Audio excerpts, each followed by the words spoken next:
इस संसार में दुर्लभ क्या कहा गया है? ऐसी कौन सी चीज़ है जो व्यक्ति के लिए दुर्लभ कही गई है? तो इसका एक ही उत्तर है, संसार में 5 चीज़ों को दुर्लभ, अति दुर्लभ कहते हैं, जिसमें सबसे पहला है सद्गुरु, दूसरा सत्संग, तीसरा ब्रह्म विचार, चौथा सर्व वस्तु का त्याग और पांचवा आत्मानुभव। चलिए अब इस पर विचार करते हैं। हमने इन सब के बारे में कुछ कुछ तो सुना ही है। बार बार मनन करने से मनुष्य के विचार बदलते हैं और विचार की शक्तिशाली किरणें मनुष्य को ही बदल कर रख देती हैं। तो सबसे पहले जानते हैं कि सद्गुरु कौन होता है और कैसा होता है। वैसे तो सद्गुरु के शाब्दिक अर्थ हैं जो जीव को अंधकार से निकालकर प्रकाश की ओर ले जाए, यानी अज्ञानता से निकालकर ज्ञान की ओर ले जाए। ऐसे उच्च कोटि के आत्म अनुभवी अपने अत्यंत कल्याणकारी प्रवचनों से, अपनी रहनी सहनी से जिज्ञासुओं को आत्म अनुभव की अनुभूति बड़े प्रेम पूर्वक समझाते हैं। धीरे धीरे उनकी मानसिक सब प्रकार की शंकाओं को दूर करते हैं और अपने ज्ञान से उनके अज्ञान को नष्ट करते हैं। जिज्ञासुगण ऐसे महापुरुषों से प्रेरणा पाते हुए सत्य के मार्ग में उत्साहपूर्वक बढ़ते रहते हैं। गुरु अपना इतना प्रेम अपने पुत्रों पर निछावर करता है कि वह उसके साथ किसी चुंबक की तरह बंधे हुए चलते रहते हैं।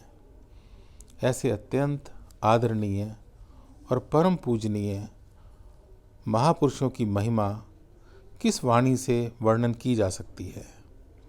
ये सचमुच में अकथनीय है और वही जानते हैं जिनको सद्गुरु का सानिध्य प्राप्त है।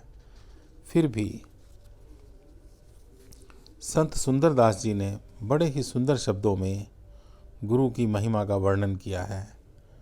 वो कहते हैं, काहू सोना रोष तोष, काहू सोना राग द्वेष, काहू सोना वैर भाव, काहू सोना घात है, काहू सोना बकवाद, काहू सो नहीं विषाद, काहू सोना संग, ना तो काहू पक्षपात है, काहू सोना दुष्ट बैन, काहू सोना लेन देन, ब्रह्म को विचार कछु और ना सुहात है, सुंदर कहत सोई, ईसन को महाईस, सोई गुरुदेव जाके दूसरी न बात है।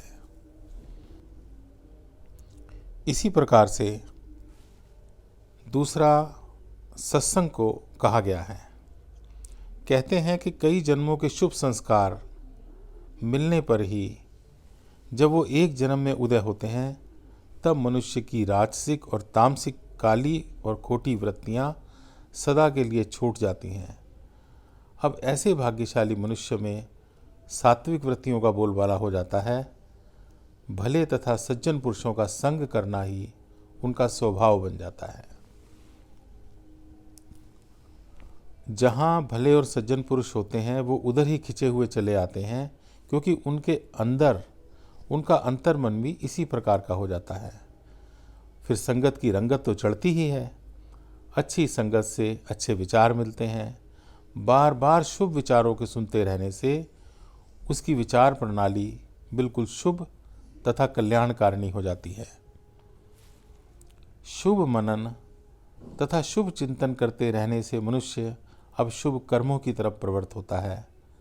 अब उससे ऐसे ही कर्म भी होने लगते हैं जिससे उसका तथा उसके समाज का भला होता है।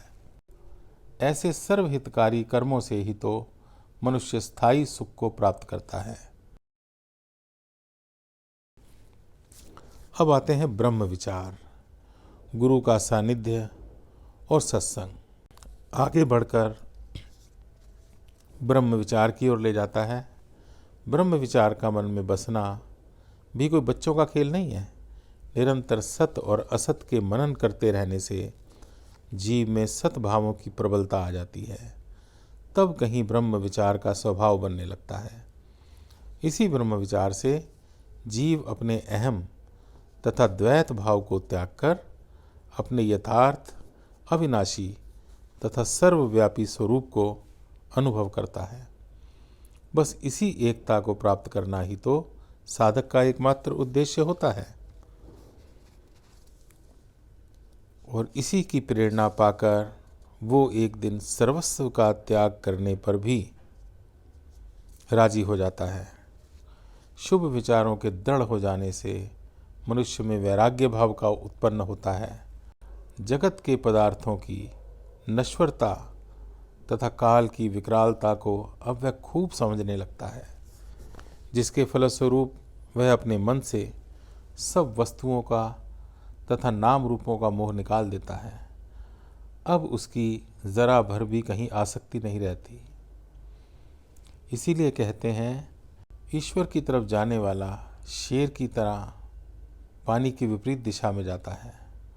सारा संसार, धन, माया, काम जब इसके पीछे लगा होता है तो इस प्रकार का मनुष्य ब्रह्म विद्या को धारण करके